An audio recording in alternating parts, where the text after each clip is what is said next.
안녕하세요. 미국 주식 성공 투자로 여행을 원 없이 다니고 싶어하는 욕망덩어리 미국 주식 인간지표입니다.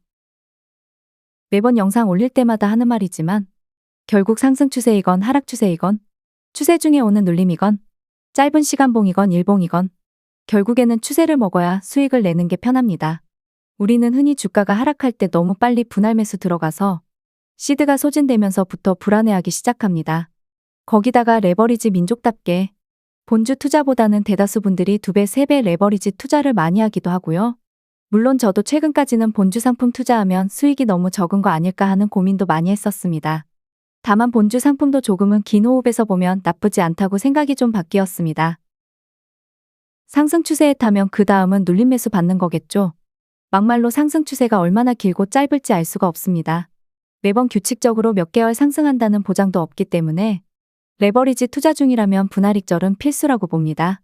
괜히 홀딩만 추구하다가 주가가 한참 내리기 시작할 때부터 매도하는 분들도 꽤나 많습니다. 아무튼 상승 추세를 제대로 타고 나면 눌림 매수 방법은 스토캐스틱 소파동 기법으로 알려드렸으니 이번 영상에서는 패스하겠습니다. 아마도 여기서 가장 중요한 핵심이 조정장일 때일 것 같습니다. 보통 조정장이라고 하면 제 기준에서는 이동평균선을 기준으로 잡았을 때 일봉상 80에서 120일 이평선 터치입니다. 이쯤에서 분할 매수 크게 하면 분명히 좋은 수익이 나는 게 일반적이지만 이게 반등에 실패하면 역추세로 진입하면서 엄청나게 물리는 경우가 발생을 하죠. 이게 한 배수 상품이 아닌 2배수, 3배수였는데 잠깐의 판단 미스로 인해서 손절을 못하면 되돌릴 수가 없습니다. 왜냐면 우리는 조정장에서 분할 매수하면 필승이라는 생각이 자리 잡고 있는 상태에서 예상치 못하게 이런 큰 하락이 나오면 그때부터 이유가 뭐죠? 라는 이상한 질문을 하기 시작하니깐요. 차트가 이미 깨져서 역추세로 진행 중인데 이유를 안다고 해서 손절하지 못하고 위에서 물린 물량의 평단가가 낮아지지 않기 때문에 그러면 80에서 120일 이평선쯤에서 분할 매수했다가 저점을 깨면 손절하면 됩니다. 그 손실을 감내할 자신이 있다면? 그래서 전 생각을 약간 다르게 해보았습니다. 조정장으로 진입할 때 반등 실패 시 역추세로 전환하는 리스크가 있는 것도 사실이기 때문에 역추세로 진입할 때는 지수보다 개별주 레버리지가 훨씬 크게 떨어집니다. 그러면 조정장으로 진입 중에는 한 배수 상품을 투자하다가 추세가 위로 바뀌는 시점에 레버리지 투자를 하는 게 평단가는 조금 별로일지 몰라도 그게 더 좋지 않을까라는 생각이고 이걸 다르게 풀면 엘리어트 파동에서 말하는 이파 눌림을 찾는 거죠. 사실 스토캐스틱 파동을 활용하는 가장 큰 이유가 이파를 찾기 위함이기도 합니다. 일단 가장 중요한 건 이동평균선이 현재 정배열인지 역배열인지에 따라서 적용할 수 있는 규칙들이 달라집니다. 일단은 이평선이 정배열이라는 가정하에 소파동에서 저점을 높이는 바닥이 나올 때나 중파동에서 저점을 높이는 지점에서 레버리지 상품을 들어가는 거죠. 물론 성공할 수도 실패할 수도 있지만 성공했을 때 단기적으로 큰 수익을 낼 수도 있습니다. 이걸 많이 반복해서 실전으로 해서 나중에는 비중을 얼마나 크게 들어가냐가 결국에 추후 수익으로 이어질 것이고요. 처음에는 소액으로 연습하는 게 중요합니다. 이걸 또 굳이 일봉만 기준으로 볼 필요도 없습니다.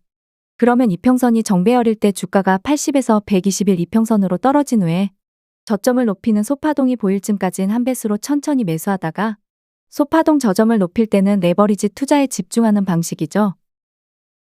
이제 그걸 나스닥 선물 차트 현재로 돌아와서 보면 지금 현재가 소파동에서 저점을 높이는 모습이 보이고 있고 중파동에서도 확정은 아니지만 저점을 높이는 모습이 보입니다. 다만 무조건 그렇다고 해서 3파가 나온다는 보장은 없죠.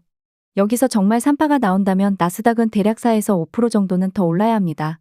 근데 전고점 부근까지만 가고 나서 아래로 떨어지면 이건 3파가 실패하는 경우입니다. 주식에 무조건이란 없기 때문에 항상 의심하고 본인이 직접 실전해서 자기 돈 넣고 수익도 내보고 실패도 해봐야 합니다. 제가 아무리 영상에서 결과론적 차트 보여드리면서 이럴 때 들어가야 해요 말한다 하더라도 결국 본인이 어떻게 적용하느냐가 가장 중요합니다. 그러면 반대로 2파 저점을 깨면 손절을 할 건지에 대한 고민을 해야겠죠. 다만 아직 120일 이평선이 올라오고 있기 때문에 저길 단번에 뚫고 내려가면 역추세 초입이 되는 거기에 과연 세력들이 저기까지 깰지는 조금은 의심하고 있습니다. 아무튼 현재까지 나스닥은 상승하는 게 더 좋아 보이는 그림인 건 사실입니다. 일봉상 드디어 상승 추세가 깨진 엔비디아입니다. 주봉에서는 아직 상승 추세 중이니 큰 흐름에서는 아직 문제는 없습니다.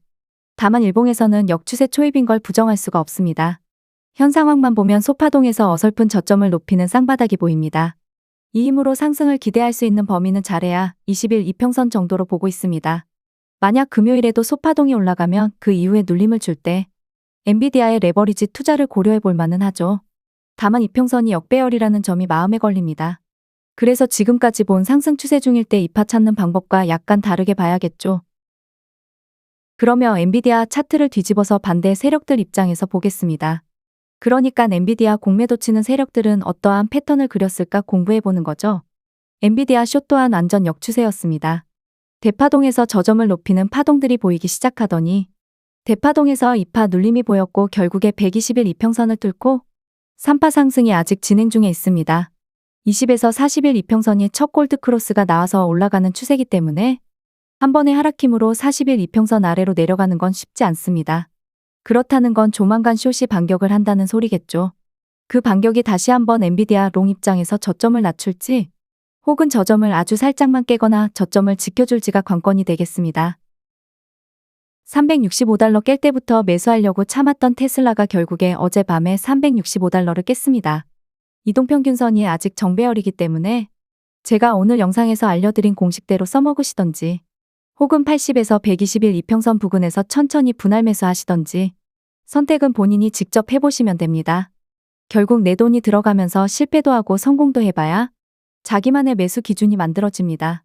그러면 현실적으로 테슬라도 크게 상승이 나오기 위해서는 일단 소파동이나 중파동이나 둘 중 하나 과매수권 고점에 도달한 후에 패턴을 만들어야 하기 때문에 시간이 좀 필요해 보입니다. 다음은 비트코인 일봉입니다. 사실 일봉만 보면 파동이 애매하죠. 일단 저점을 깨지 않았고 올라오고 있는 120일 이평선 지지를 받고 횡보하면서 다시 상승 추세를 타지 않을까 생각 중인데 나스닥과 비슷한 흐름이기 때문에 비트코인도 여기서 120일 이평선을 완벽하게 깨고 내려오면 그리 좋아 보이는 패턴은 그려지지 않게 됩니다. 일봉으로 파동이 애매하게 보이면 다른 일봉이나 시간봉을 보면 됩니다. 꼭 일봉을 기준으로 잡고 파동 매매를 하지 않아도 된다는 소리죠. 이 일봉으로 보니 좀 더 중파동 대파동 모양이 선명히 보입니다. 대파동 저점을 완벽히 낮추는 흐름이 아직은 보이지 않기 때문에 캔들 가격으로 저점을 살짝 이탈한다고 하더라도 아래 꼬리 달고 올리면서 지지해주면 현재 시점이 중파동이나 혹은 대파동 2파 눌림 상태로 봐도 무방해 보입니다. 여기서 중요한 건 사실 한배수 비트코인 투자 중이라면 까짓것 전저점 아래 지지하는 이평선들이 많기 때문에 걱정이 없는데 비트코인 선물하는 분들은 고래버리지 쓰는 분들이기 때문에 저점을 살짝 이탈만 하더라도 청산의 공포가 있어서 일봉을 기준으로 매매하기엔 선물하는 분들은 그리 큰 효율을 보지 못할 수도 있습니다. 마지막으로 수요일에 단기적으로 엔비디아 2배 상품을 매수했던 근거입니다. 확장 시간 2시간 차트입니다.